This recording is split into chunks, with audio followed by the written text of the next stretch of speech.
Kylian Mbappé et Marcus Thuram ont pris position contre le Rassemblement national et cet engagement n'a rien d'étonnant parce que les relations entre le Rassemblement national et l'équipe de France de foot ont toujours été très compliquées. C'est l'un des domaines où Marine Le Pen est totalement alignée avec son père. Revenons un peu en arrière. Dès la fin des années 80, avant l'avènement de la France dite Black Blanc Beurre, Jean-Marie Le Pen s'en prend à l'équipe de France. Ces équipes ne sont pas françaises quand elles sont composées d'étrangers. Il va continuer dans les années 90, notamment lors de l'Euro 96, où il va s'en prendre au bleu des Méjaquets. Il va reprocher à l'équipe de compter trop de binationaux et de ne pas chanter la Marseillaise. C'est même un peu artificiel de faire venir des joueurs de l'étranger et de les baptiser équipe de France. Cela oblige Didier Deschamps, alors capitaine de l'équipe de France, à sortir de sa réserve. En tant que sportif, on ne peut être que choqué. Ce qui est ironique, c'est quand l'équipe de France gagne la Coupe du Monde en 98, Jean-Marie Le Pen fait totalement machine arrière et va dire que c'est grâce à lui, parce qu'il a forcé les joueurs de l'équipe de France à chanter la Marseillaise. Il va se féliciter de la victoire des Bleus comme d'une victoire du Front National et d'une lepénisation des esprits. Mais quand l'équipe de France perd, le FN est le premier parti à l'attaquer. C'est le cas lors de la Coupe du Monde 2010, où Marine Le Pen va faire une lecture ethnique du fiasco de l'équipe de France en Afrique du Sud. Il y a manifestement des clans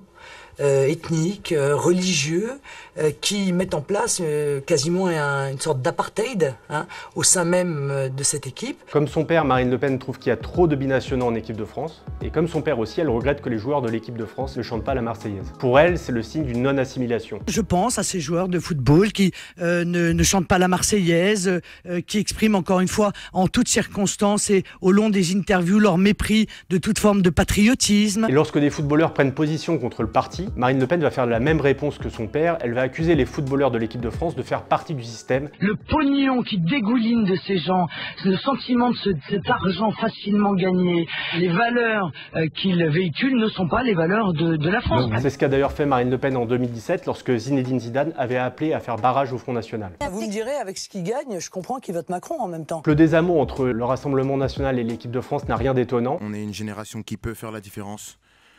Aujourd'hui, on voit très bien que les extrêmes sont aux portes du pouvoir. Reste à savoir ce que pèse aujourd'hui la parole de Kylian Mbappé. Par le passé, on a vu que les prises d'opposition de l'équipe de Zinedine Zidane n'avaient pas permis d'enrayer la progression du parti lepéniste.